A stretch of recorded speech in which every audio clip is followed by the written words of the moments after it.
أعوذ بالله من الشيطان الرجيم.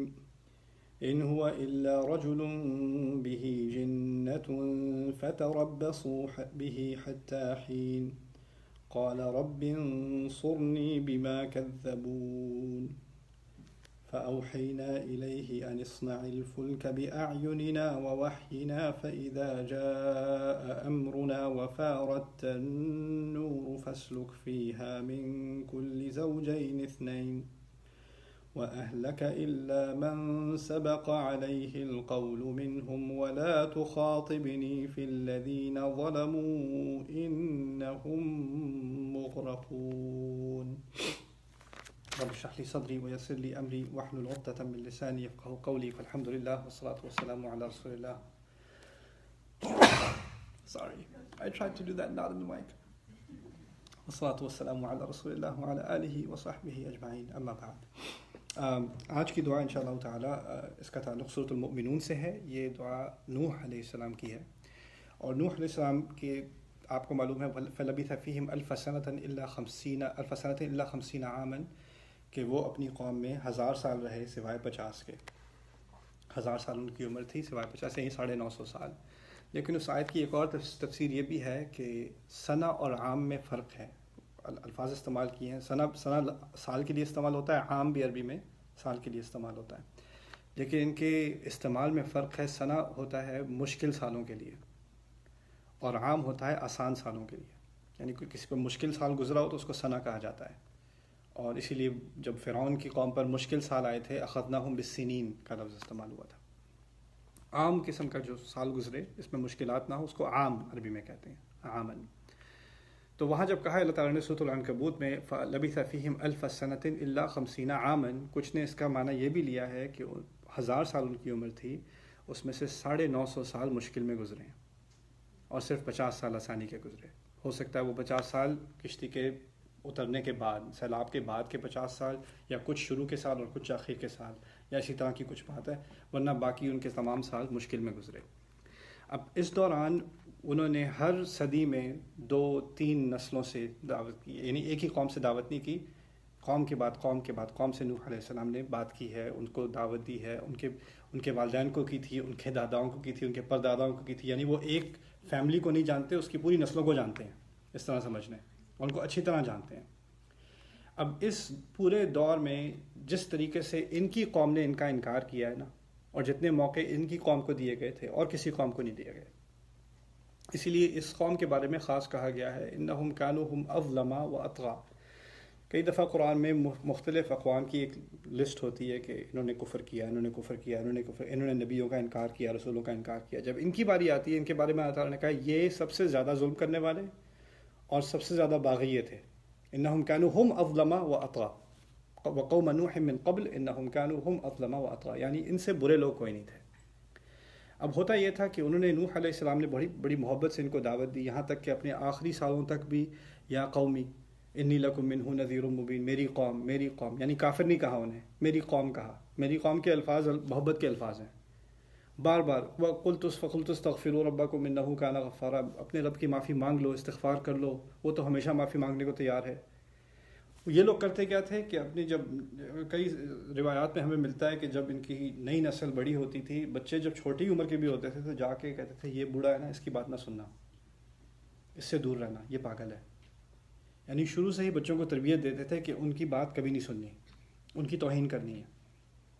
یہاں تک کہ جب وہ کشتی بنا رہے تھے تو لوگ آ کے مذاق اڑاتے تھے ان کا. وہ کشتی ایک آدمی نے بنائی ہے, تو کئی سال لگے اس کو بنانے میں, بہت عرصہ لگا ہے بنانے میں. وَاصْنَعِ الْفُلْكَ بِأَعْيُنِنَا, بناتے رہو. وَحَمَلْنَاهُ عَلَى ذَاتِ أَلْوَاحٍ وَدُسُورٍ, وہ اصل میں پورا اس کا ڈیزائن بھی اللہ تعالیٰ نے ان کو دیا تھا. وہ وادی میں ہیں, چاروں طرف پہاڑ ہیں, اور لوگ مذاق اڑا رہے ہیں کشتی بنائیں گے, کہاں یہ وادی میں کہاں جانی ہے کشتی ہے. تو اور بھی ان پہ پاگل پن کا مذاق اڑانا, ان کے ساتھ استہزاء کرنا. اور تعالیٰ نے پھر آخر میں اسی کو اوپر اٹھایا, اور اللہ تعالیٰ نے خود ہی فرمایا کہ اس ماحول میں جب وہ سیلاب آیا ہے آخر کار, وفارت تنور, تنور کہتے ہیں جب وہ what's the word for kettle in Urdu, دیگچی نہیں دیگچی کیٹلی, oh kettle is کیٹلی, okay cool. I'll say دیگچی. Okay, so جب آپ پانی ابال رہے ہوں اور اوپر ڈھکن لگا ہو اور آپ اس کو بھول جائیں تو پھر جب وہ پھٹتا ہے نا تو اس کو فارت تنور کہا جاتا ہے. اور کہنے کا مقصد یہ ہے کہ اتنا ابال آیا کہ بس وہ پھٹ ہی گیا. اور اس سے مراد یہ بھی ہے کہ جیسے اس وادی میں اتنا پانی آ گیا کہ وہ چاروں طرف پہاڑوں کے اوپر سے پانی گرنے لگا. یہ ایک اس کی ایک تصویر یہ بتائی جاتی ہے. دوسری یہ بتائی جاتی ہے کہ یہ ایک تعبیر قرآن میں ہے اللہ تعالیٰ کے غصے کی. جب کہتے ہیں نا کوئی غصے میں پھٹ جائے یا صورتحال ایسی ہو کہ جزاک اللہ خیرن thank you I will not sneeze again okay انشاءاللہ. تو جب صورتحال ایسی ہو کہ غصہ اس حد تک آ گیا ہو کہ بس پھٹ جائے اس کے بعد صورتحال, اس کو بھی فارت تنور کہا جاتا ہے. تو یہاں دونوں معنوں میں استعمال ہوا کہ جب یہ آخرکار وہ صورتحال ہو گئی. لیکن اس سے پہلے نوح علیہ السلام نے ایک خاص دعا کی, اور اس دعا میں ایک بڑا ان کی بڑی تکلیف مضمر ہے, کئی سالوں کی تکلیف, کئی نسلوں کی تکلیف. اور وہ الفاظ کیا ہیں؟ رب انصرنی بما کذبون, رب میری مدد کر دے, میرے رب میری مدد کر دے. کس چیز کے خلاف؟ ان جھوٹوں کے خلاف جو وہ میرے بارے میں کہتے ہیں. یعنی ایک تو ہوتا ہے کسی پر آپ نے ہاتھ سے حملہ کیا, ہتھیار سے حملہ کیا, آپ نے کسی کو ملک سے نکال دیا, ملک بدر کر دیا, اس طرح کے الفاظ ہوتے ہیں. لیکن یہاں پر خاص انہوں نے اللہ تعالیٰ کی مدد مانگی ہے. کس چیز کا مقابلہ کرنے میں؟ وہ جھوٹ جو ان کے بارے میں بنائے جا رہے ہیں. رب انصرنی بما کذبون. نصرت کا لفظ, نصرہ کا لفظ عربی میں استعمال ہوتا ہے جب بہت بڑی مدد کی ضرورت ہو. یعنی ایک فوج کی مدد کی ضرورت ہو, مزید ری انفورسمنٹ کی ضرورت ہو, اس کو نصرہ کہا جاتا ہے عربی میں. ملٹری ایڈ جسے آج کل کہتے ہیں نا, اس کو نصرہ کہا جاتا ہے عربی میں. تو یہ کوئی چھوٹی مدد کے لیے لفظ استعمال نہیں ہوتا. مدد کے لیے عربی میں کئی الفاظ ہیں, مساعدہ ہے, نصرہ ہے, مدد ہے, اور بھی الفاظ ہیں, لیکن استعانہ ہے, عون ہے. لیکن یہ لفظ خاص استعمال ہوتا ہے جب آگے بہت بڑا دشمن ہو اور اس کے خلاف, اس کا سامنا کرنے کے لیے آپ کو بہت بڑی مدد کی ضرورت ہو. اس وقت نصرت کا لفظ استعمال ہوتا ہے. رب انصرنی, میرے رب میری مدد کر, میری بہت بڑی مدد کر دشمن کے خلاف. یہ کون سا دشمن ہے؟ وہ جھوٹ جو میرے بارے میں یہ کہتے ہیں, بما کذبون. اب جھوٹ کہنا, اس کو بھی سمجھ لیں کیا بات ہے یہ. اگر آپ کے خلاف کوئی ایک انسان جھوٹ بولتا ہے, وہ اس کی ایک تکلیف ہوتی ہے آپ کو, اور پھر وہ جھوٹ پھیلاتا بھی ہے. لیکن اگر ایسا ہو کہ سوسائٹی کے سب سے انفلوئنشل لوگ, جن لوگوں کی بات لوگ سنتے ہیں, جو امیر لوگ ہیں, سیاستدان لوگ ہیں, جو ویسے بھی اقتدار رکھتے ہیں کسی حد میں, وہ آپ کے بارے میں مل کر سارے آپ کے بارے میں ایک ہی جھوٹ بولتے ہیں, یہ پاگل ہے, یہ پاگل ہے, یہ پاگل ہے, یہ پاگل ہے, یہ پاگل ہے, اور یا طرح طرح کی کہانیاں بناتے ہیں آپ کے بارے میں ایک کے بعد دوسرے, اور وہ سب ملے اور لوگ ان کی بات بھی سنتے ہیں. اب آپ کس کا جواب دیں گے؟ اگر آپ کسی ایک کا جواب دے بھی دیں تو اس نے آپ کی آدھی بات لے کر اس میں سے کچھ نکال کے 10 اور جھوٹ نکال لینے. یعنی آپ کے خلاف اگر ایک سے زیادہ شخص جھوٹ بول رہا ہو تو آپ بالکل بے بس ہو جاتے ہیں, آپ کے پاس کوئی چارہ نہیں رہتا. اسی طرح دیکھیے عائشہ رضی اللہ تعالیٰ عنہ کے بارے میں جب جھوٹ بولے گئے تو یہ لوگوں کے دماغ میں آتا ہے کہ اگر یہ کچھ آگے سے جواب دے دیتی تو کیا تھا, کہہ دیتی میں نے کچھ نہیں کیا, صاف صفائی پیش کر دیتی اپنی طرف سے, اس میں کیا مشکل تھی. ان کی سنت کیا ہے رضی اللہ تعالیٰ عنہ, ہماری ماں کی سنت کیا ہے؟ خاموش رہیں, خاموش رہیں. وَلَا إِن قُلْتُ لَكُمْ إِنِّي بَرِيئَةٌ وَاللَّهُ أَعْلَمُ أَنِّي بَرِيئَةٌ. اگر میں کہہ دیتی کہ میں نے اس قسم کا کوئی جرم نہیں کیا, میں نے اس قسم کا کوئی گناہ نہیں کیا, اور اللہ جانتا ہے, میرا رب جانتا ہے کہ میں نے کچھ نہیں کیا, لا تصدقنی ابدا, تم میری بات مانو گے ہی نہیں. تمہیں تو سننی ہے جو بات جو تمہارے دماغ میں دل میں بیٹھ چکی ہے, تمہیں تو وہ سننا ہے. اعتراف کر لو پھر ہم. یعنی لوگ کیا کرتے ہیں, لوگ اپنے آپ کو اس پوزیشن میں ڈال دیتے ہیں کہ آپ ان سے معافی مانگیں خدا سے معافی مانگنے کے بجائے. رب انصرنی بما کذبون. اب اور اگر آپ کے خلاف کوئی جھوٹی بات کہی جا رہی ہے, پھر کہی جا رہی ہے, پھر کہی جا رہی ہے, پھر کہی جا رہی ہے, آپ کے دماغ میں آتا ہے میں کیا کروں ان لوگوں کا, کیسے جواب دوں, کس نے کہا. اور پھر آپ کے دماغ میں آتا ہے اچھا یہ تمہیں یہ کس نے کہا, کہاں سے بات ملی تمہیں, میں دعوت میں تھی پتہ نہیں کس نے کہا تھا. اب آپ اس کا نمبر ڈھونڈیں, پھر وہ کہیں نہیں میں نے تو کچھ نہیں کہا تھا, وہ تو کوئی اور کہہ رہا تھا, میں تو بس سنا تھا, میں تو آپ کے بارے میں بہت اچھا خیال رکھتا ہوں, میرے تو آپ کے دل میں بڑی عزت ہے.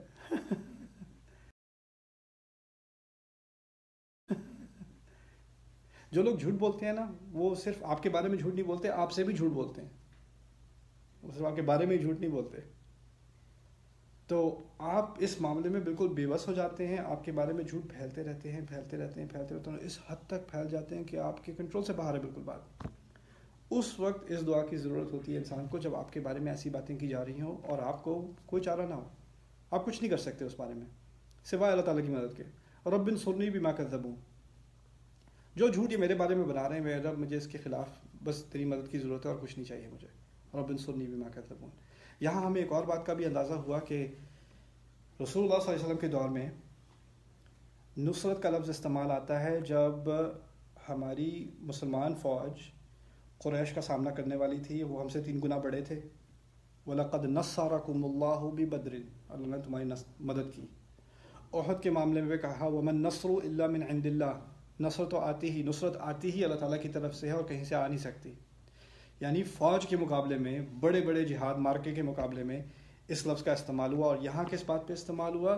کسی نے آپ کے خلاف جھوٹ بولا ہے. اس سے ہمیں اس بات کا اندازہ ہوا کہ جھوٹ کا جو جرم ہے اور جھوٹ سے جو زخم لگتے ہیں انسان کو، وہ بھی کوئی چھوٹی چیز ہے، وہ خون سے کم نہیں ہے، وہ کوئی چھوٹی چیز نہیں ہے، اس کو ہمیں انڈر ایسٹیمیٹ نہیں کرنا. اسی لیے ہمیں لوگوں کے بارے میں، پہلی بات ہمیں لوگوں کے بارے میں کسی بات کا بھی اگر ہمیں پوری طرح علم نہ ہو تو نہیں کرنی چاہیے، چھوڑ دینی چاہیے. اور دوسرا، اگر ہم کر بھی رہے ہیں تو ہمیں اس بات کا اندازہ ہونا چاہیے کہ کسی نے ہمارے خلاف اگر یہ دعا کر دی، ہمارے خلاف بھی نہ کی، بس یہ کہا رب انصرنی بما کذبون، رب میری مدد کر دے ان جھوٹوں کے خلاف جو یہ کہتے ہیں، ان جھوٹوں کے خلاف، تو اس کا کتنا بڑا ہمیں آگے جواب دینا ہوگا، کتنا بڑا جواب دینا ہوگا. دیکھیے مریم سلام علیہ کے بارے میں جھوٹ بولے گئے تھے، ان پر جھوٹے الزام لگائے گئے تھے، اور ان جھوٹے الزاموں کا وزن اتنا زیادہ تھا کہ ان کا سامنا کرنے کے بجائے ان کی خواہش یہ تھی کہ وہ اس سے پہلے ہی مر جاتی. قرآن میں مرنے کی خواہش کا ذکر صرف ان کا ہے. لا یتمنین احدکم الموت، رسول صلی اللہ علیہ وسلم تو واضح الفاظ میں کہہ دیا تم میں سے کوئی موت کی خواہش خبردار نہ کرے، کبھی موت کی خواہش مت کرنا. مریم سلام علیہ کے بارے میں کیا الفاظ استعمال ہوئے؟ یا لیتنی مت قبل ھذا وکنت نسیا منسیا، اے کاش کہ میں اس سے پہلے مری جاتی اور میں بالکل بھول گئی ہوتی اور مجھے بھلا دیا گیا ہوتا، میں بالکل ہی بھولی گئی ہوتی، مجھے کسی کو میرا نام بھی نہ پتا ہوتا. آئی وش آئی کوڈ ڈس اپیئر، مر جاتی اور بالکل غائب ہو جاتی، کسی کو پوچھنا بھی نہ ہوتا کہ کون تھا، میرا نام بھی کسی کو یاد نہ رہے. میری خواہش یہ ہے. یعنی جھوٹ کا سامنا کرنا کبھی اتنا مشکل ہوتا ہے کہ انسان کو زندگی ختم کرنا آسان لگتا ہے، جھوٹ کا سامنا کرنا مشکل لگتا ہے. اتنی حد تک یہاں بات آ جاتی ہے. تو اس کے لیے، اور یہ چیز اس وقت ختم نہیں ہوئی، اسی لیے قرآن میں جب اس جھوٹ کا سامنا کرنا پڑا عائشہ رضی اللہ تعالیٰ عنہ کو، رسول صلی اللہ علیہ وسلم کے گھرانے کو، بعد میں اللہ تعالیٰ نے مسلمانوں سے خطاب کر کے کہا وَيَعِظُكُمُ اللَّهُ أَن تَعُودُوا لِمِثْلِهِ إِن كُنتُم مُؤْمِنِينَ.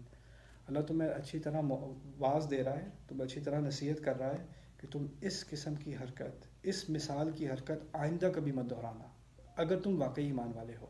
کاش کہ ہمیں یہ آیت یاد ہوتی کیونکہ ہمارے گھرانوں میں، دوستوں میں، پروفیشنز میں، آفیسز میں، کمیونٹی میں، چھوٹی چھوٹی بات پہ 3-4 لوگ بیٹھے آپس میں افطار کر رہے ہیں، کھا رہے ہیں، کوئی ایک چکن کھانے گیا، آگے گیا، پیچھے 3 اس کے خلاف شروع ہو گئے. ابھی وہ چکن کی بوٹیاں کھا رہے تھے، اپنے بھائی کی بوٹیاں کھا رہے ہیں. ہم تو کسی کو نہیں چھوڑتے، کسی کو سپیئر نہیں کرتے. ٹیکسٹ میسج پہ کتنے آرام سے کسی کی دھجیاں اڑاتے ہیں،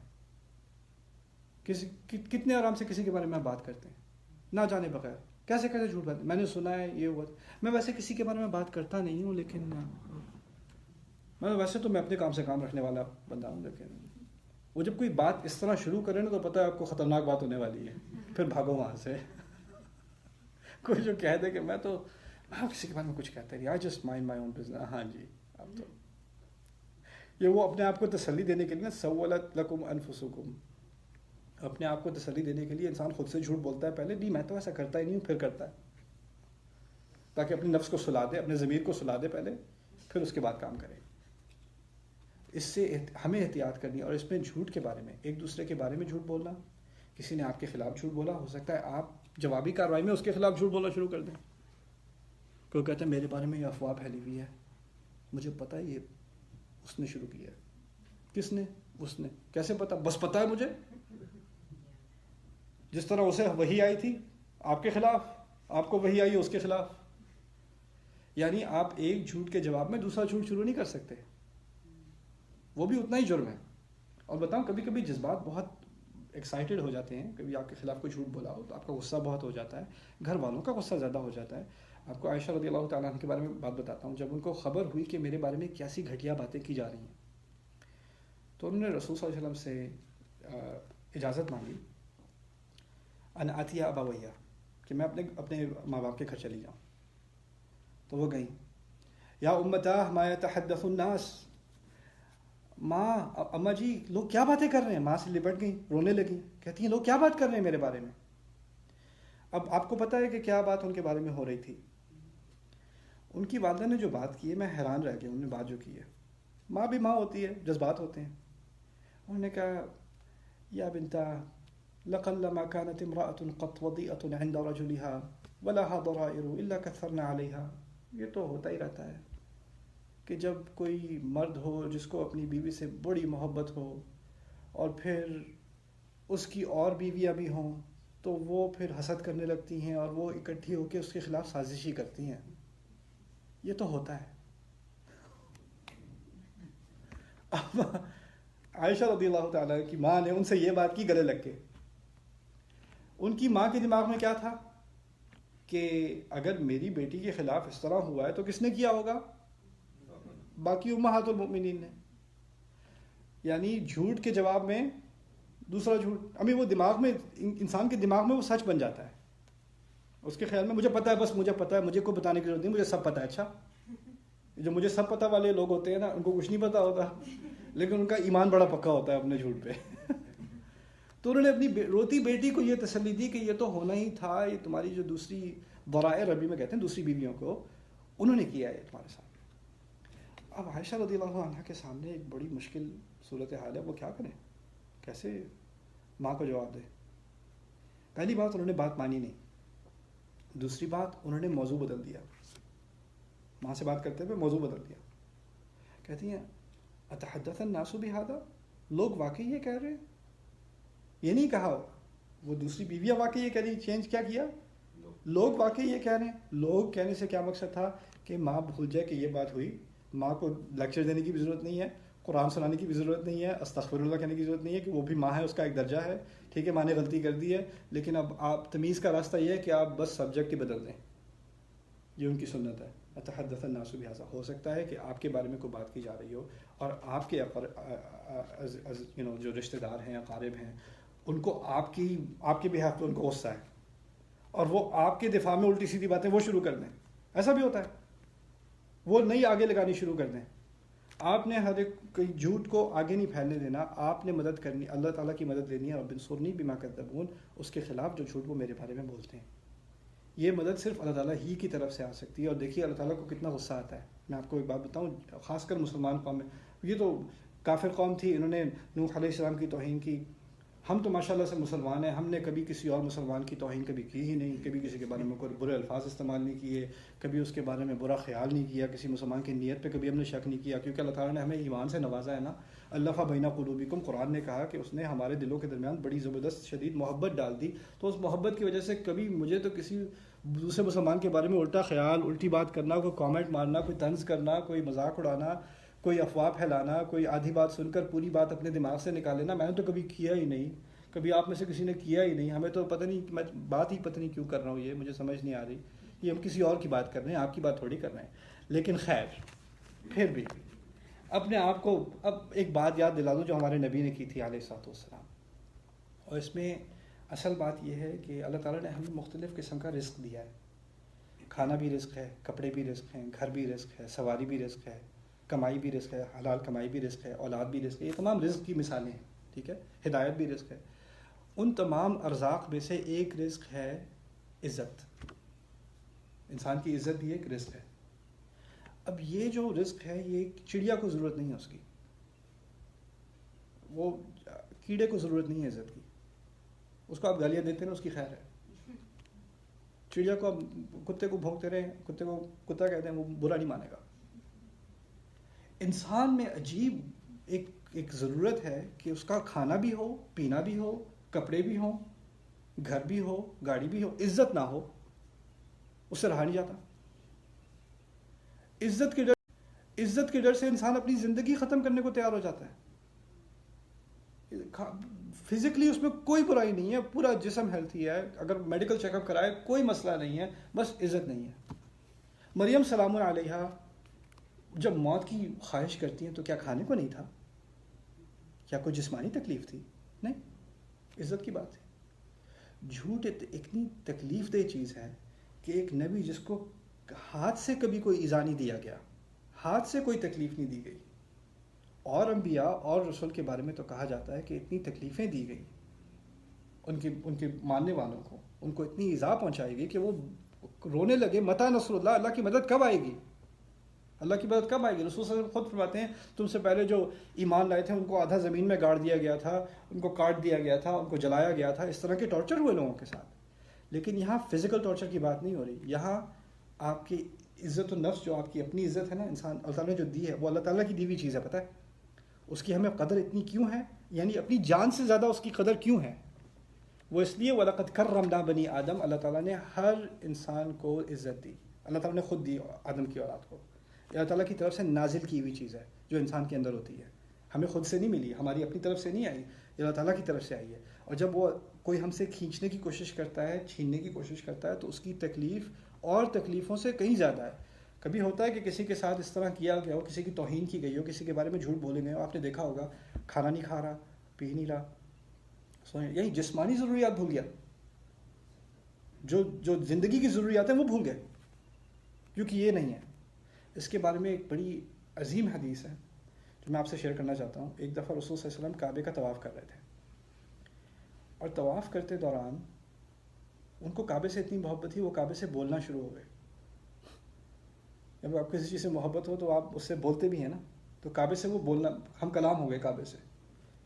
کہتے ہیں صلی اللہ علیہ وسلم ما اعظمکی ما اطیبکی ما اطیب ریحکی ما اعظمکی ما اعظم حرمتکی.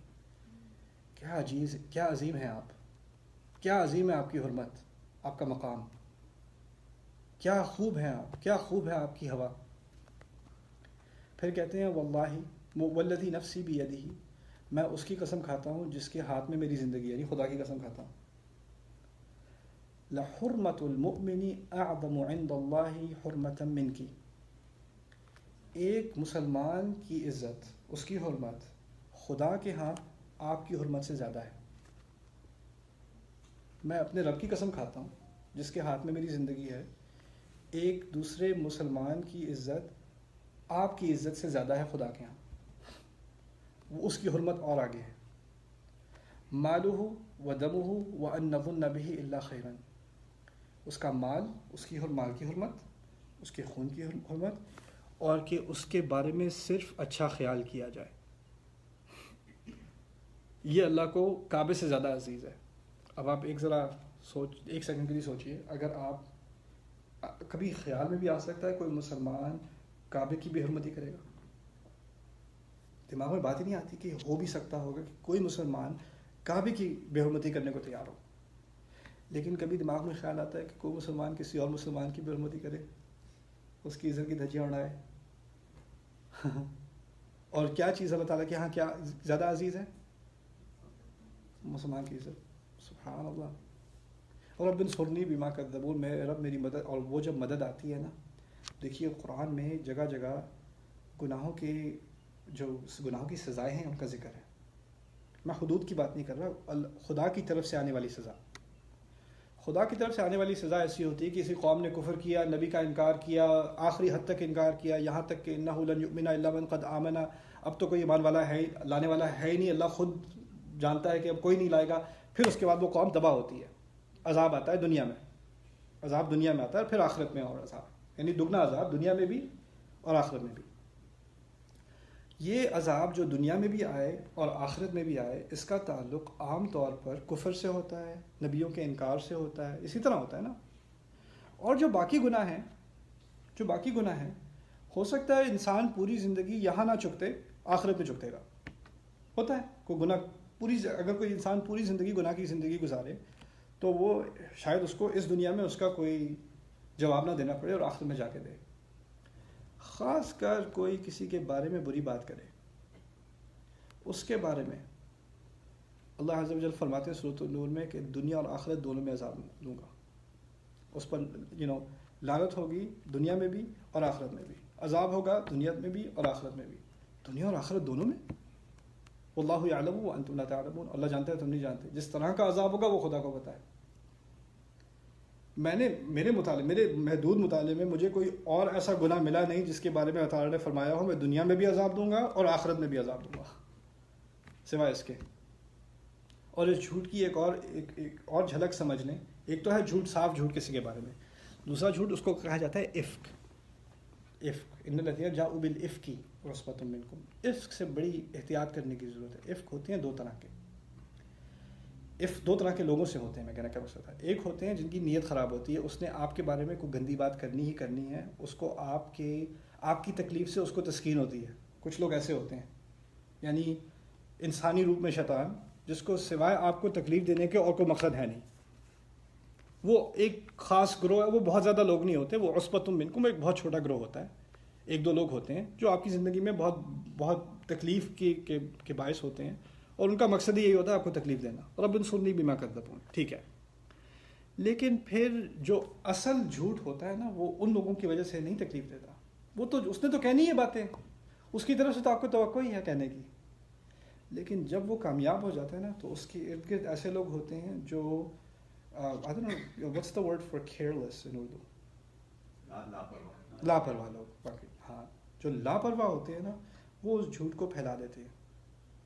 جھوٹ کو پھیلانے میں اصل کام گندے برے لوگوں کا نہیں ہوتا.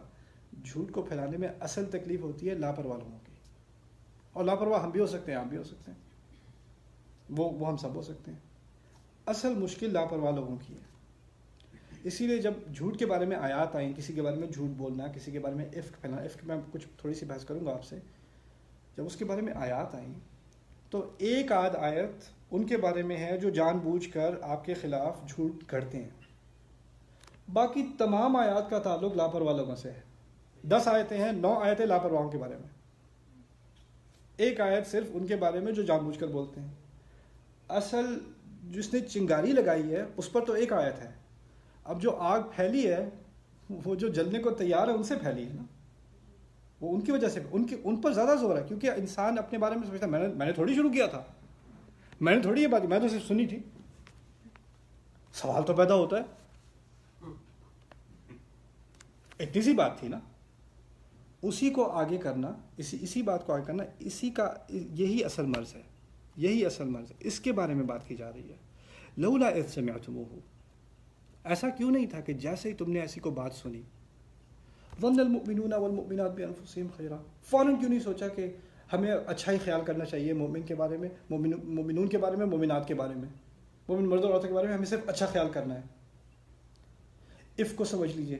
عفق کیا ہوتی ہے، کیا چیز، کس بلا کا نام ہے عفق؟ عفق عربی میں کہتے ہیں ٹیڑھ کو.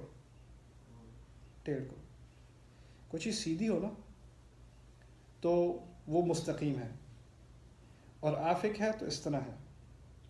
لیکن کوئی چیز ٹیڑھ میں بھی ہو تو اس کا کچھ حصہ تو پھر بھی سیدھا ہوتا ہے نا. جھوٹ ایسا جس میں کچھ سچائی ملی ہو لیکن باقی مسالے سے آپ نے اس کو ٹیڑھا کیا ہو. ٹھیک ہے. ٹیڑھ آپ کے الفاظ سے بھی ہو سکتا ہے، ٹیڑھ بغیر لفظ استعمال کیے بھی ہو سکتا ہے. دیکھیے، آپ دیکھتے ہیں دور سے ایک لڑکا لڑکی سڑک کے پاس اس طرف جا رہے ہیں، اور آپ دیکھتے ہیں کہتے ہیں بس اور کچھ نہیں کہا. آپ کے اس سے بات پھیلی کہ نہیں پھیلی؟ میں نے کچھ کہا؟ میں تو کوئی بات نہیں کی. میں تو کچھ کہا بھی نہیں، کچھ اور.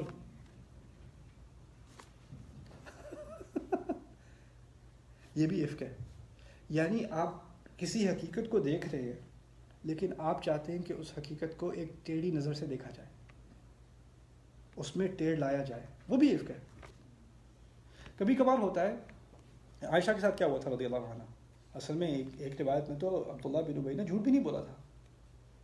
وہ جب آئی ہیں رات کو، اور رات کے بعد اگلے دن واپس آئی ہیں، اور صفوان بن المعطل السلمی ثم ذکوانی کے ساتھ جب آئی ہیں واپس، تو دور سے دیکھے یہ نبی کی بیوی کسی اور آدمی کے ساتھ ساری رات کہیں اور تھی اور واپس آ رہی ہیں. اب ان الفاظ پر اگر غور کریں تو اس میں کوئی انیکوریٹ بات نہیں ہے، لیکن آپ سمجھ سکتے ہیں کہ جو یہ الفاظ استعمال کر رہا ہے اس کی نیت میں اور اس کی امید یہ ہے کہ کسی کے سننے میں اس میں ٹیڑھ آ جائے. سمجھ رہے ہیں بات؟ اور اگر کوئی اس سے آ کے پوچھے کہ یہ بات آپ نے کیسے کر دی، میں نے کیا کہا ہے، جو ہے وہ کہا ہے، میں نے کوئی غلط بات کی ہے، میں نے کوئی جھوٹ بولا ہے. یہ جھوٹ نہیں ہے، یہ افک ہے. جھوٹ اور افک میں یہ فرق ہے. یعنی وہ افک ایسا ہوتا ہے کہ اگر کوئی پوچھے بھی آگے سے تو آپ کہیں جھوٹ تھوڑی ہے، یہ تو میں نے تو صحیح بات کی ہے، جو ہے وہ ہے، جو ہے وہ ہے. اسی لیے اس کو سمجھنا کہ اس کے بارے میں یہ بھی کذب کو پھیلانا ہے، جھوٹ کو پھیلانا ہے. اور اس میں جو لاپرواہی ہوتی ہے نا لوگوں سے، وہ کیا ہوتی ہے کہ وہ جیسے فرض کریں ابھی نیوز میں آتا ہے کسی کے بارے میں کوئی اس پہ الزام لگائے، آپ کیا کرتے ہیں؟ آپ اس کو ری پوسٹ کر کے کہتے ہیں I hope it's not true. آپ کو بڑا افسوس ہوا کہ یہ الزام لگا ان پہ اور آپ کی امید ہے کہ یہ سچ نہ ہو، اور آپ کے تمام دوست آپ کا پوسٹ ری پوسٹ کر کے اور وہ بھی لکھتے ہیں I hope it's not true. ٹھیک ہے، اگر ہوا تو بہت برا ہوگا، امید ہے کہ نہیں ہوا. آپ نے ابھی افک پھیلایا ہے، آپ اس میں لاپرواہ شامل ہوں گے. ابو ایوب کے پاس آتے ہیں، صحابی تھے. ایوب ابو ایوب کے ساتھ میاں بیوی تھے. ایوب کو بڑی محبت تھی عائشہ سے رضی اللہ عنہ. جب وہ بری گھناؤنی باتیں ان کے بارے میں سنی، ان کا دل بہت الجھ گیا. اور جب آپ کو وہ بری بات سننے کو ملے تو دل چاہتا ہے کہ میں کسی سے بات کروں اس بارے میں. انہوں نے سوچا میں شوہر سے بات کر لوں. شوہر سے جا کے بات کی، کہا آپ نے سنا ہے عائشہ کے بارے میں کیا کہا جا رہا ہے؟ اسمعت ما قیل فی عائشہ. انہوں نے کوئی بری بات کی کیا؟ نہیں، صرف یہ کہا کیا سنا ہے، کیا بات کی تھی، بس اتنی بات کی اور کچھ نہیں کہا.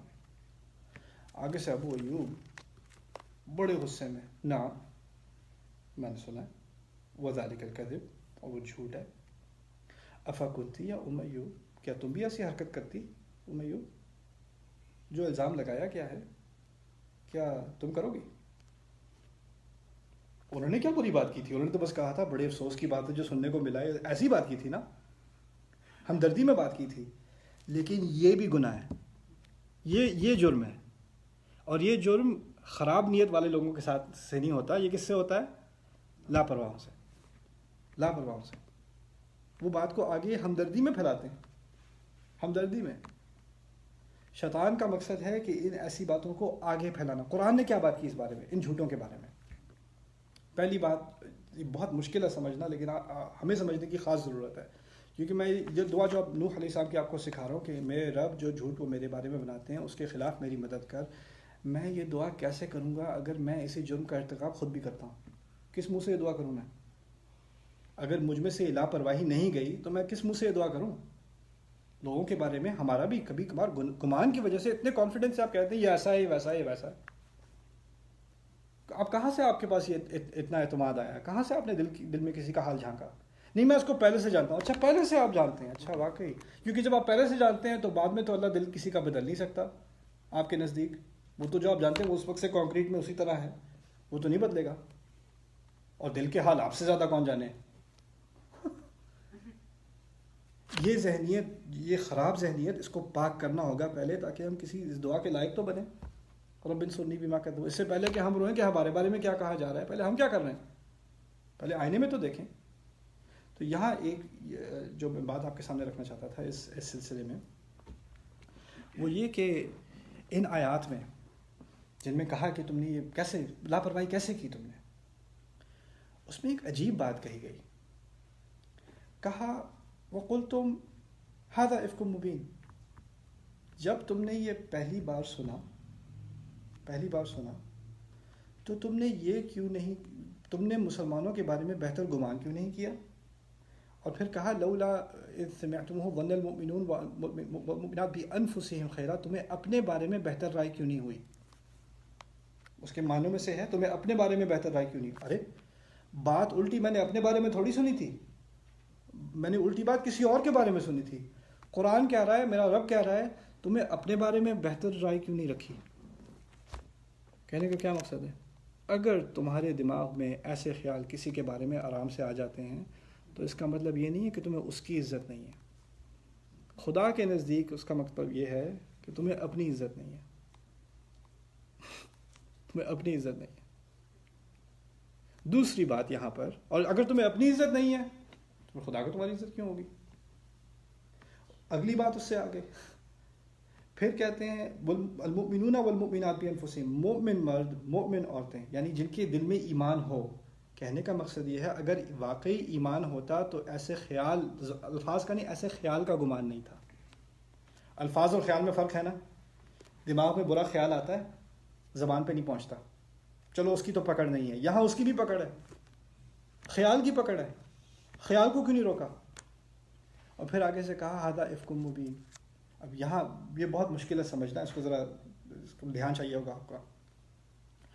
ہمارے دین میں ایک قاعدہ ہے، وہ یعنی دنیا میں بھی ہے، کہ آپ کے پاس جب تک ثبوت نہ ہو آپ کسی چیز کو سچ یا جھوٹا نہیں کہہ سکتے. کسی نے آپ کے پاس آ کے کوئی بھی دعویٰ کیا، آپ کہیں جب تک میرے پاس ثبوت نہیں ہوگا میں نہ کہوں گا کہ یہ سچ ہے، نہ کہوں گا کہ یہ جھوٹا ہے. مجھے کس چیز کی ضرورت ہے؟ ثبوت کی ضرورت ہے، سوائے ایسے جھوٹ کے جو کسی کی عزت کے خلاف کہا گیا ہو. اس میں ایک استثناء ہے، ایک ایکسیپشن ہے. وہ کیا ہے؟ اگر کسی نے آپ سے آ کر ایسا کوئی دعویٰ کیا جس سے کسی کی عزت پہ حملہ ہوتا ہو، اس کے بارے میں خدا کی اپنی ایک پالیسی ہے. وہ کیا پالیسی ہے؟ وہ پالیسی ہے ثبوت ہو نہ تم نے ثبوت مانگنا ہے، نہ تم نے ثبوت کے بارے میں پوچھنا ہے، نہ تمہیں اس کے بارے میں کوئی تفتیش کرنی ہے. تمہارا پہلا رسپانس کیا ہونا چاہیے؟ یہ واضح جھوٹ ہے. ارے ثبوت کے بغیر نہ سچ کہہ سکتے ہیں نہ جھوٹ کہہ سکتے ہیں. ان صورتحالوں میں ہم پر واجب ہے یہ کہا کیوں نہیں کہ یہ جھوٹ ہے. خدا نے خود کہہ دیا، تم پر واجب تھا یہ کہنا کہ یہ جھوٹ ہے. اللہ کو پتہ ہے جھوٹ ہے کہ نہیں، وہ اس کے کورٹ میں ہوگا، اس کی کچہری میں ہوگا. یہاں پر اللہ کا فیصلہ یہ ہے کہ تم پر اور مجھ پر یہ واجب ہے کہ ہم اس کو کہیں کہ یہ جھوٹ ہے. اور پھر کہا اگر واقعی سچ ہے تو 4 گواہ کیوں نہیں لے کر آئے، آنکھوں دیکھے گواہ. اور اگر 4 گواہ نہیں لے کر آتے تو یہ خدا کے نزدیک یہی جھوٹے ہیں. فَأُولَٰئِكَ عِندَ اللَّهِ هُمُ الْكَاذِبُونَ. 4 گواہ جنہوں نے آنکھوں سے خود دیکھا ہو، 4 گواہ جنہوں نے آنکھوں سے خود دیکھا ہو. دیکھیے اگر 3 گواہ ہوتے تو کیا بات جھوٹی ہو جاتی؟ 2 ہوتے تو کیا جھوٹی ہو جاتی؟ اگر ابو بکر نے کچھ دیکھا ہو رضی اللہ عنہ تو ان کا دیکھنا کیا جھوٹا ہوا؟ جھوٹا تو نہیں ہوا. لیکن خدا کے نزدیک اس کے بارے میں تمہیں ایک لفظ بھی کہنا تو وہ اجازت ہی نہیں دی، سرے سے اجازت ہی نہیں دی. اگلی بات ما یکون لنا ان نتکلم بہذا. یہ کیوں نہیں ہوا کہ جب تم نے کوئی ایسا جھوٹ سنا تو فوراً کہہ دیتے ہماری مجال ہی نہیں ہے کہ ہم اس کے بارے میں کوئی بات بھی کریں. ما یکون لنا ان نتکلم بہذا. اور یہاں پر اگلی بات سمجھنا، میرے 2-3 منٹ لگیں گے اس بات کو سمجھانے میں، لیکن اچھی طرح سمجھ لیجیے. میں آپ کو ایک سین پینٹ کرتا ہوں آپ کے لیے. آپ کسی دعوت میں ہیں، لوگ بیٹھے ہوئے ہیں، کسی کے بارے میں کوئی زینب ہے، کوئی فاطمہ ہے، کوئی عائشہ، کسی کے بارے میں بات ہو رہی ہے. ٹھیک ہے، آپ بیٹھے سن رہے ہیں. اچھا سنا تھا اس کا کچھ چکر چل رہا تھا، یہ ہوا تھا، وہ بڑی بری بات ہے. ویسے جو لوگ کہتے ہیں نا، بڑا افسوس ہوا سن کے. امید ہے کہ ایسی بات نہیں ہوگی، لیکن آج کل کی لڑکیاں تو کیا کہہ سکتے ہیں، ایسی باتیں ہو رہی ہیں. آپ بیٹھے ہوئے وہاں پہ، اب آپ بیٹھے ہوئے وہاں پر اندازہ کریں کہ آپ کھڑی ہو جائیں فوراً، ہم خواتین میں سے وہ کھڑی ہو جائیں اور کہیں ما یکون لنا ان نتکلم بہذا، ہمیں ایسی بات ہرگز نہیں، ہماری مجال نہیں ہونی چاہیے کہ ہم ایسی بات کریں. اور پھر آپ کہیں سبحانک، میرے رب تو ہر عیب سے پاک ہے، میرے رب تو ہر عیب سے پاک ہے. سبحانک. بات آپ کی اوروں سے ہو رہی تھی، ایک دم سے بات کس سے ہو رہی ہے؟ اور اللہ سے یہ بات بھی نہیں کہ میرے رب ہمیں معاف کر دے، ہم نے کسی کے بارے میں بات کی. میرے رب تو ہر عیب سے پاک ہے. کیا تک بنتی ہے اس بات کی؟ سبحانہ کا یہ کہاں سے آ گیا بیچ میں؟ اس کو سمجھنے، میں نے آپ کو شروع میں بتایا تھا رسول صلی اللہ علیہ وسلم نے گواہی دی ہے کہ کعبے سے زیادہ حرمت کس چیز کی ہے؟ انسان کی عزت کی. بتایا تھا نا. اب اس کو ذرا غور سے سمجھنا. جب قرآن میں خدا کی دربار میں کوئی ایسی بات کی جائے جو خدا کے لائق نہ ہو، جس سے خدا کی گستاخی ہو، اللہ تعالیٰ کے سامنے گستاخی ہو، تو اس کے جواب میں سبحان اللہ کہا جاتا ہے.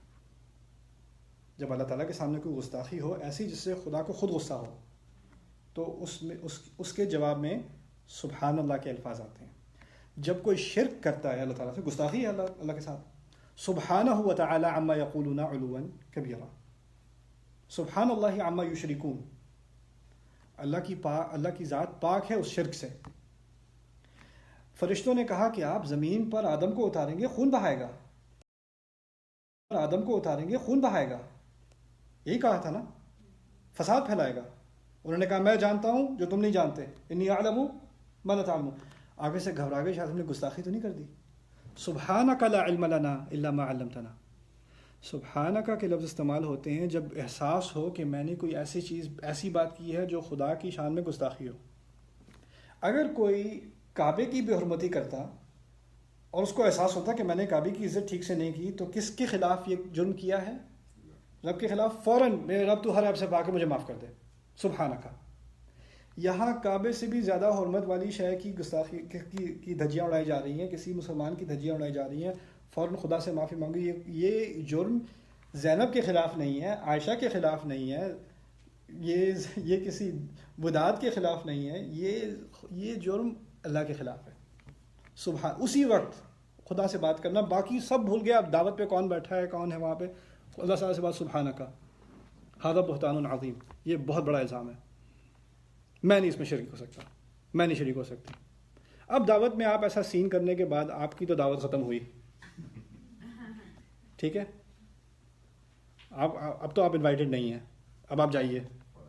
اب جب آپ جائیں گے یا جائیں گی، آپ کے پیچھے کیا ہونا ہے؟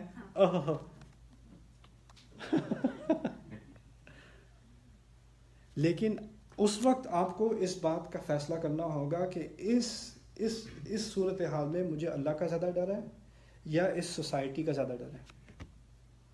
مجھے ابھی سوشلی آکورڈ ہونا ہے، مجھے یہ سین کریٹ کرنا ہے، یا مجھے اپنے آپ کو اللہ تعالیٰ کے سامنے بچانا ہے. سبحانک ھذا بہتان عظیم، بڑی گہری، بڑی بھاری آیات ہیں. آخری بات میں آپ سے کر دوں، وہ یہ، ایک اور آخری حدیث کا حوالہ دے رہا ہوں. یا معشر من اسلم ولم یفض الایمان فی قلبہ، بڑی گہری حدیث ہے.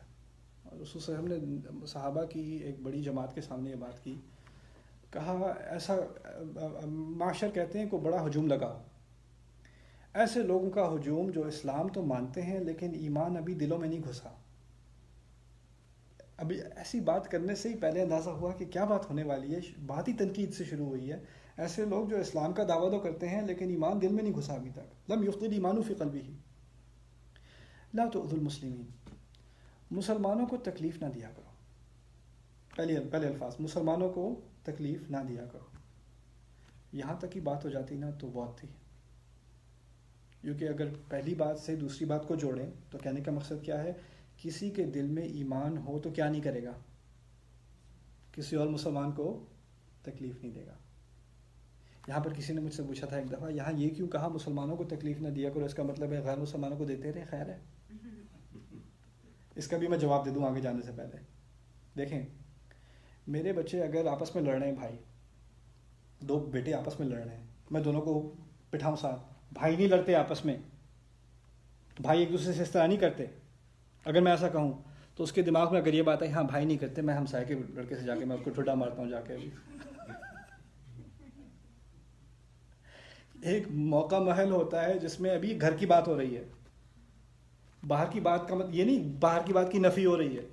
آپس میں اچھے رہو، دوسروں پہ کیچڑ اچھالتے رہنا خیر ہے. پاگل ہو گیا؟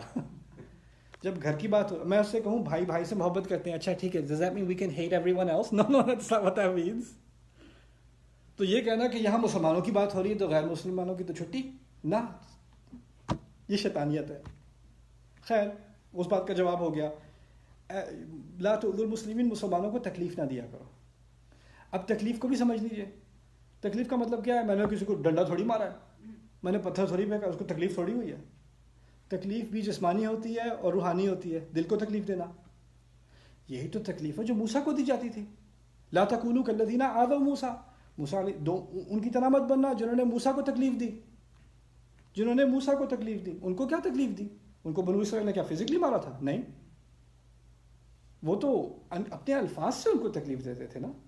اپنے الفاظ سے مسلمانوں کو تکلیف مت دینا. لا تؤذوا المسلمین. پھر آگے بات تکلیف کیسے مت دینا، اس کی وضاحت کریں گے خود نبی علیہ الصلوۃ والسلام. وَلَا تَتَتَبَّعُوا عَوْرَاتِهِمْ، غور سے سننا، ان کے ذاتی معاملات کے پیچھے نہ پڑ جانا. مسلمانوں کو تکلیف نہ دینا. کس طرح تکلیف نہ دینا؟ ان کے ذاتی معاملات کے پیچھے نہ پڑ جانا. پتہ تو کروں ہو کیا رہا ہے، ذرا بتائیے تو صحیح کیا ہوا تھا. ویسے کچھ سننے میں آیا، اگر آپ کلیئر کر دیں تو بہتر ہوگا. اچھا، آپ کس کے لیے بہتر ہوگا؟ آپ کو کیا ملے گا کلیئر کرنے سے؟ آپ کو پوری کہانی چاہیے صحیح تفاصیل کے ساتھ، پھر آپ کا دل تسلی میں آ جائے گا، پھر ٹھنڈ پڑے گی آپ کو. کسی سے آپ کے ساتھ، آپ کو اگر کسی نے الزام لگایا، آپ کے ساتھ کوئی حادثہ پیش ہوا، بات اننیسیسریلی پھیلی، کسی نے آپ کے ساتھ جھوٹ بولا اور آپ سے آ کے کوئی ہمدردی میں کہے آپ کے بارے میں بڑی بری بری باتیں کہی گئی تھیں، اگر آپ ذرا کلیریفائی کر دیں تو میری تسلی ہو جائے. چلو آپ کی تسلی ہو جائے. آپ کی تسلی کے لیے میں ذرا اپنی فیملی البم لے آؤں، پھر ہم کھول کے بات کر لیتے ہیں پوری خاندانی طے. کہاں سے شروع کریں؟ وَلَا تَتَتَبَّعُوا عَوْرَاتِهِمْ، ان کے ذاتی معاملات کے پیچھے مت پڑا کرو. وَمَن تَتَبَّعَ عَوْرَةَ أَخِيهِ، اور جو اپنے مسلمان بھائی یا بہن کے ذاتی معاملات کے پیچھے پڑ گیا، تتبع اللہ عورتہ، پھر خدا اللہ اس کے ذاتی معاملات کے پیچھے پڑ جاتا ہے. ومن تتبع اللہ عورتہ، اور جو ایسا ہو جس کے ذاتی معاملات کے پیچھے اللہ پڑ جائے، یفضحہ، وہ اس کو کھلی دنیا کے سامنے، فضیحہ کہتے ہیں کسی کو، what's the word for humiliate، بے عزت کرنا. وہ کھلی دنیا کے سامنے اس کو بے عزت کرتا ہے. جس کے ذاتی معاملات کے پیچھے کون پڑ جائے؟ خدا پڑ جائے، وہ کھلی دنیا کے سامنے اس کو بے عزت کرتا ہے. وَلَوْ كَانَ فِي جَوْفِ بَيْتِهِ، یہاں تک کہ وہ اگر اپنے گھر کے سب سے چھپے ہوئے حصے میں بھی چھپا بیٹھا ہو، پھر بھی وہ دنیا کے سامنے اس کو بے عزت کر کے رہے گا. یہ الفاظ ہیں ہمارے نبی کے علیہ الصلوۃ والسلام. ایک ہے کذب سے ہلکا درجہ ہمیں معلوم ہوتا ہے عفق. عفق ایسی چیز ہے جو لاپرواہوں سے ہوتی ہے، کیونکہ لاپرواہی کرنے والے کو اندازہ بھی نہیں ہوتا کہ میں جھوٹ بول رہا ہوں. اس کو تو یہ لگتا ہے میں تو ایسی بات کر رہا تھا، میں نے کچھ کہا تھوڑی ہے، میں تو بس نہیں میں یہی تھوڑی کہہ رہا تھا، میں یہ تھوڑی کہی تھی، میں تو بس، سوال تو پیدا ہوتا ہے. اب وہ رات کو وہاں سے آ رہے ہیں، کم از کم سوال تو پیدا ہوتا ہے. اب اندازہ کیجئے جن میں ایمان تھا، ان کا ایمان اتنا قوی تھا، جیسے اور جو ان کا خیال کرتی تھی، کیا نام مجھے یاد نہیں آ رہا، عائشہ رضی اللہ عنہ کی جو نرس تھی بڑی عمر کی،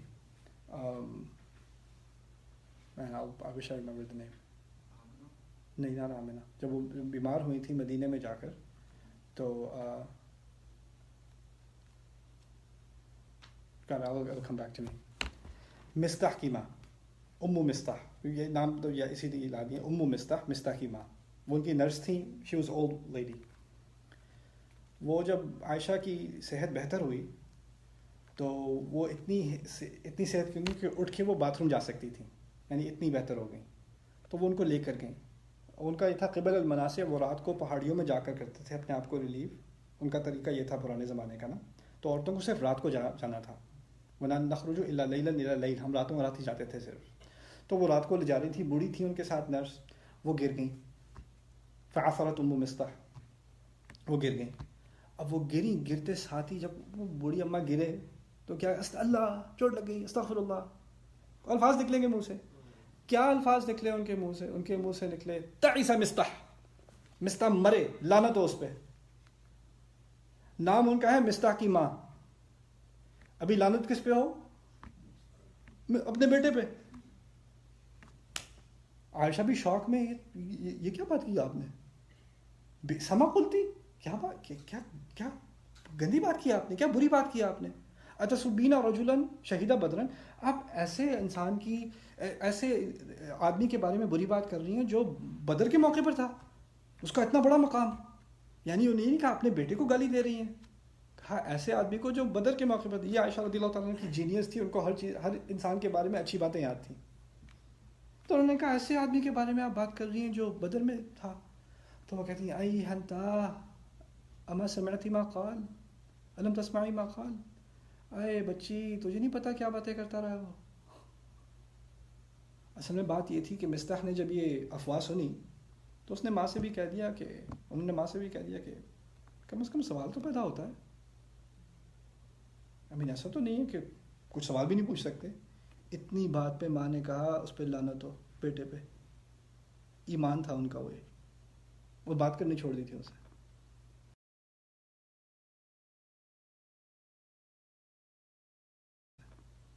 یہ وہی مستح ہے جن پر نفقہ کرنا، صدقہ دینا ابو بکر صدیق نے وہ روک دیا تھا. ان سے دیا نہیں جاتا تھا. میری بیٹی کے بارے میں ایسی بات کی ہے اس نے، کیسے دے دوں اس کو. وہ ان کے نفع پہ وہ اس پہ ڈپینڈ کرتے تھے، لیکن انہوں نے روکنے کا فیصلہ کر دیا. ہم میں سے کوئی پٹھان ٹائپ ہوتا تو روکنا تو دور کی بات، اس کا گلا روک دیتے. ان کا دل اتنا بڑا کہ بس ان سے زیادہ کیا ہوا میں نے اس کو صدقہ نہیں دینا اب. تو اللہ تعالیٰ نے پھر آیات نازل کی وَلْيَعْفُوا وَلْيَصْفَحُوا وَلَا تُحِبُّونَ أَن يَغْفِرَ اللَّهُ لَكُمْ. نہیں، انہیں معاف کرنا چاہیے. جن کو اللہ تعالیٰ نے وسعت دی ہے ان کو ایسے لوگوں کو جن کو جو مستحقین ہو ان سے روکنا نہیں چاہیے، انہیں معاف کر دینا چاہیے اور انہیں صفحہ پلٹ دینا چاہیے. جیسے آپ صفحہ پلٹتے ہیں تو پچھلا صفحہ نظر نہیں آتا. کیا تمہیں یہ اس بات سے محبت نہیں کہ خدا تمہیں معاف کر دے؟ اس سے آخری بات یہ نکلی کہ ہو سکتا ہے کسی نے آپ کے بارے میں جھوٹ بولا ہے، ہو سکتا ہے کہ آپ کے بارے میں لاپرواہ ہو گیا تھا، یہ بھی ہو سکتا ہے اس سے آپ کو بہت زیادہ تکلیف ہوئی، یہ بھی ہو سکتا ہے. لیکن اگر وہ اپنی بات پر ندامت دکھا رہا ہے، اس کو شرم آئی ہے کہ مجھے ایسا نہیں کرنا چاہیے تھا، تو اس کو معاف کرنے میں آپ کے لیے جو ثواب ہے اس کا کوئی جواب نہیں، اس کا آپ اندازہ نہیں کر سکتے. ایسے انسان کو معاف کرنے سے خدا کی طرف سے معافی کی ضمانت ہے. الا تحبون ان یغفر اللہ لکم. تمہیں ایسی اس سے محبت نہیں کہ خدا تمہارے تمام گناہ معاف کر دے، تمہیں معاف کر دے. یعنی کیونکہ ایسے لوگوں کی طرف سے جیسی دل کو تکلیف ہوتی ہے نا، اس کو بھولنا بہت مشکل کام ہے. اور جنت کوئی چھوٹی چیز نہیں ہے، کوئی سستے دام میں نہیں ملتی. تو ایسے انسان کو معاف کرنا اور ایسے انسان کے ساتھ اچھائی کرنا جب کہ وہ معافی مانگ لے. یہ نہیں کہ وہ آپ کے بارے میں جھوٹ بولے جا رہے ہیں اور آپ معافی کری جا رہے ہیں. ایسی بات نہیں ہے. ہمارا دین یہ نہیں سکھاتا کہ جو آپ کو پیچھے سے چاقو مار رہا ہے آپ نے معاف کیا، اب پھر معاف کیا، اب پھر معاف کیا. ایسا نہیں ہے ہمارا دین. لیکن اگر کسی نے آپ کو تکلیف پہنچائی ہے، بعد میں وہ اپنی بات پر شرمندہ بھی ہے، اس نے معافی بھی مانگ لی، وہ کہ نہیں میں کبھی نہیں، بس تم معافیاں مانگتے رہو، میں تمہیں اللہ کے سامنے میں جو لوں گا نا وہ آپ کو حق ہے. ویسے وہ حق ہے. وَلَمَنْ انْتَصَرَ بَعْدَ ظُلْمِهِ فَأُولَٰئِكَ مَا كَانَ عَلَيْهِم مِّن سَبِيلٍ. جو بدلہ لینا چاہتا ہو، جس کے دل میں اگر یہ تکلیف ہے، اس پر ظلم کیا گیا ہے، تو اس کے خلاف آپ کوئی کارروائی نہیں کر سکتے. نہ آپ کو کہہ سکتے ہیں کہ آپ کو غصہ کیا معاف کرو، اسلام کہتا ہے معاف کرو، معاف کیوں نہیں کرتے، کرو ابھی کرو. ایسا نہیں ہے اسلام. لیکن اگر کریں تو ایک بات آپ کا پرسنل فیصلہ ہے یہ کہ اللہ تعالیٰ کی طرف سے معافی کی گارنٹی ہے. معاف نہ کرنے پہ تنقید نہیں ہے. یہ کبھی نہ کرنا کسی سے کہ میں نے تو آپ کے بارے میں جھوٹ بولا تھا، اب آپ معاف کیوں نہیں کر رہے. اسلام میں تو ہے معاف کرنا چاہیے، میں نے سوری بھی کہہ دیا، آپ کرتے کیوں نہیں معاف کریں نا. اچھا آپ کے پاس 2 گھنٹے ہیں. ایسا نہیں ہوتا. آپ کسی سے توقع نہیں کر سکتے وہ معاف، وہ اس کا حق ہے، وہ آپ نہیں لے سکتے. معافی مانگنا مجھ پر واجب ہے، میں نے غلطی کی تو مجھ پر واجب ہے. لیکن معاف کرنا آپ پر حق نہیں ہے، وہ اس کا حق ہے. وہ کرے نہ کرے وہ اس کا فیصلہ ہے. وہ اللہ تعالیٰ نے بھی اس کو واجب نہیں کیا اس پر. یہ نہیں کہا کہ کرو ہی کرو معاف، اگر کوئی مانگے تو کرو معاف، نہ ایسا تو نہیں ہے. بلکہ وہ فیصلہ آپ کو کرنا ہے کہ آپ نے کرنا ہے کہ نہیں. لیکن اس میں کچھ موٹیویشن، کچھ انسینٹیو اللہ تعالیٰ نے دے دیا ہے کہ دیکھو اگر کرو گے تو یہ ملے گا، اگر نہیں کرو تو پھر بھی تم پر کوئی ممانعت نہیں ہے اور تم پر کوئی تنقید نہیں ہے. فَأُولَٰئِكَ مَا كَانَ عَلَيْهِم مِّن سَبِيلٍ. تو یہ باتیں میں آپ کے سامنے کچھ رکھنا چاہتا تھا، کیونکہ جب ہم یہ دعائیں سیکھتے ہیں تو ان دعاؤں سے کبھی کبھار ہمارا فوکس صرف ہوتا ہے کہ یہ اس کے خلاف میں نے یہ دعا مانگنی ہے، اس نے جو میرے ساتھ کیا وہ اس سے میں بچ جاؤں. کبھی کبھار ان دعاؤں سے ان باتوں کو بھی یاد کرنا پڑتا ہے کہ میں اپنے آپ سے کیسے بچوں، میرے اندر کیا ہو رہا ہے، میں نے کیا کیا ہے، میرے منہ سے کون سے الفاظ نکلے ہیں جن کی مجھے معافی مانگنی ہے. اس میں ایک آخری بات مجھے یاد آ گئی، وہ میں آپ کے سامنے رکھ دوں. اور یہ بہت مشکل بات ہے اپلائی کرنا، بہت مشکل ہے. ہو سکتا ہے کہ کسی کی زیادتی آپ کے ساتھ 99% ہے اور اس میں غلطی آپ کی 1% ہے. بائی دا وے ہر انسان کو یہی لگتا ہے جب دو میں جھگڑا ہوتا ہے کہ اس کی غلطی 99% اور کہیں تمہاری بھی غلطی تھی. ہاں تھی تو، لیکن وہ تو اتنی سی تھی، وہ باقی اس نے یہ کیا ہے. ہمیں اپنی 1% نظر آتی ہے، دوسرے کی 99%. ٹھیک ہے، فرض کریں یہ واقعی ہے، حقیقت ہے، آپ کا جو حصہ ہے، آپ کی غلطی ہے وہ 1% ہے، اس کی 99%. امکان اس بات کا ہے، فرض کیجئے. ہوتا یہ ہے انسان کہتا ہے کہ میں اس سے معافی کیوں مانگوں، اس نے تھوڑی اپنی غلطی مانی ہے، میں کیوں اپنی مانوں. اور اگر آپ مان بھی لیں تو آپ کی توقع کیا ہوتی ہے؟ دیکھو جو میرا اس میں حصہ تھا میں اس کی معافی مانگ رہا ہوں. فوراً آپ کے ذہن میں آتا اچھا اب تمہاری باری. اور اگر وہ آگے سے کہے اچھا میں نے تمہارا حصہ معاف کیا، خدا حافظ. ہاں میرا حصہ کہاں گیا؟ اس نے تو آگے سے یہ بھی نہیں کہا and I am sorry too. یہ کیا بکواس ہے؟ میں اپنی معافی واپس لے رہا ہوں. یعنی ہم معافی اس وقت مانگیں گے جب آگے سے کچھ ملے. دیکھیے تھراپی میں کہتے ہیں، ٹیکسس میں فیمس کہاوت ہے، you can only control your side of the street. سڑک کے 2 طرف ہوتی ہیں، آپ نے اپنی طرف صاف رکھنی ہے. آپ نے کسی سے آپ کے ساتھ زیادتی کی ہے، ٹھیک ہے، اس نے کی ہے، اگر وہ اس پر شرمندہ ہے، معافی مانگنا چاہتا ہے، نہیں مانگنا چاہتا، وہ اس کا مسئلہ ہے، وہ اس کا مسئلہ ہے. اگر آپ نے اپنی غلطی کا اعتراف، اس 1% کا بھی اعتراف کیا، میں نے یہ کیا، اور یہ بھی نہیں کہنا اگر مجھ سے کچھ ہوا تو مجھے، یہ اگر کدھر کے تھوں، پتہ ہے آپ کو کیا ہے آپ نے، جو میں نے کیا، یہ میں نے کیا، یہ میری طرف سے غلطی تھی، میں اس کی معافی مانگ رہا ہوں، میں اس کا اعتراف کر رہا ہوں، میں اس سے مکرا نہیں رہا، اور میں اس کا اعتراف کر رہا ہوں. مجھے اس کے لیے معاف کر دیا. اب معاف کریں نہ کریں وہ آپ پر ہے، لیکن معافی مانگنا مجھ پر تھا، وہ میں نے اپنی ذمہ داری کر دی. باقی جو آپ کے کھاتے میں نہیں ہے اس کی فکر کرنا چھوڑ دیں، اس کی فکر آپ کرنا چھوڑ دیں. لوگوں سے اللہ تعالیٰ نے ہم سے یہ نہیں پوچھنا کہ اس نے تمہیں معاف کیا کہ نہیں کیا. آپ نے اپنی اصلاح کی یا نہیں کی، آپ نے اعتراف کیا، آپ نے معافی مانگی یا نہیں مانگی، اس سے آگے وہ اللہ کے ہاتھ میں ہے، وہ آپ کا مسئلہ نہیں رہا. اللہ تعالیٰ ہمیں اپنی غلطیوں کا اعتراف کرنے کی توفیق دے. اللہ تعالیٰ ہمیں اپنی غلطیوں کا پہلے تو اللہ تعالیٰ سے خود اعتراف کرنے کی توفیق دے، اور پھر جس سے زیادتی کی ہو اس سے اعتراف کرنے کی توفیق دے. اللہ تعالیٰ ہماری عزت نفس کو برقرار رکھے، ہمارے وقار کو، ہماری عزت کو، ہماری حرمت کو برقرار رکھے، اور ہماری زبانوں سے اور ہمارے ذہنوں سے، ہمارے دلوں سے باقی مسلمانوں کو بھی محفوظ رکھے. بارک اللہ لی ولکم، رب اغفر لی بما کذبون. حیاکم اللہ. السلام علیکم ورحمۃ اللہ تعالیٰ وبرکاتہ.